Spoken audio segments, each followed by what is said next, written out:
Much is identified as their throughout style and technique. An important part of Duval's work between the years 1799 and 1816 consisted of producing jewels for the dowries of the 5 daughters of Paul I. 2 of them, Alexandra and Elena, were married in 1799. Their father was still alive at the time, and it goes without saying that he commissioned his court jeweler to create the pieces to be included in their basket marriage, and served an important record of jewelry fashions at the turn of the 18th century.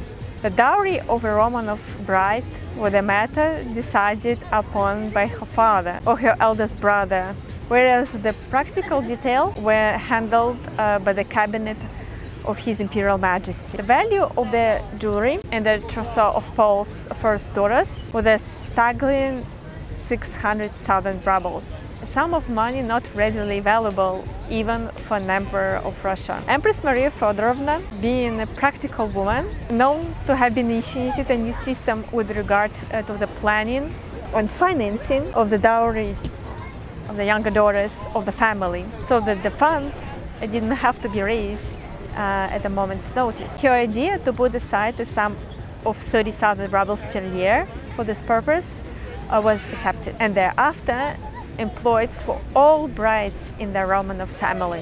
In 1709, Paul I arranged the marriage of his oldest daughter, Alexandra, to Archduke Joseph of Austria, a younger brother of Emperor Franz I, who was Palatine governor of the Hungary. The nuptials took place in Saint Petersburg in October of that same year. Alexandra was only 16 at the time. She had previously been engaged to King Gustav IV of Sweden. But her Orthodox faith became a problem for the Swedes, and the engagement was annulled. Alexandra was not happy in her marriage. The first wife of Emperor Franz I, Empress Maria Theresa, his second wife, was most likely resentful towards the young newcomer for this simple reason. The Empress was both envious of her beauty and her jewelry, which outshone her own. Alexandra was therefore not allowed to at official functions. A year after her wedding, Alexandra gave birth to a stillborn daughter, and herself died shortly after. Her dowry, including her jewelry, was returned to the cabinet of His Imperial Majesty in Saint Petersburg.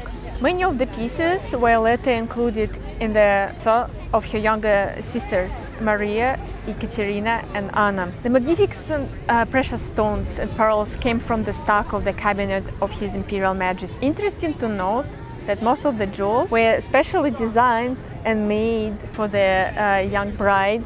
In other words, very few pieces were heirlooms from previous reigns. The importance of the bride's grandmother, Ekaterina the Great, is emphasized by the pieces bearing her miniature portrait. The Empress is known to have cared very dearly for her many grandchildren. Among the extant jewels of Grand Duchess Alexandra Pavlovna, made by Duval friars, is the parure of gold filigree work with diamonds and papier-mâché cameos. It consists of enclavage, a bandeau, a belt, a greffe, a pair of earrings, a necklace, 2 bows, and 2 pairs of bracelets. The cameos were made by Empress Maria Feodorovna herself, who undoubtedly wished to give her oldest daughter a personal memento. A modest piece, more or less a souvenir, has been preserved from the personal jewel box of Empress Maria Feodorovna. A rectangular gold pendant, decorated with dainty bouquet, made from a lock of her daughter Alexandra's blonde hair. This delightful piece was also made in the Duval workshop in the 1790s. It sheds light on the tastes of the day to a higher degree than the state jewelry that the imperial ladies wore at official functions. A pink topaz and diamond parure, now in the royal collection of Sweden, is one of the most exquisite examples of Duval's work. It was commissioned by Dowager Empress Maria Feodorovna from John Francois André Duval.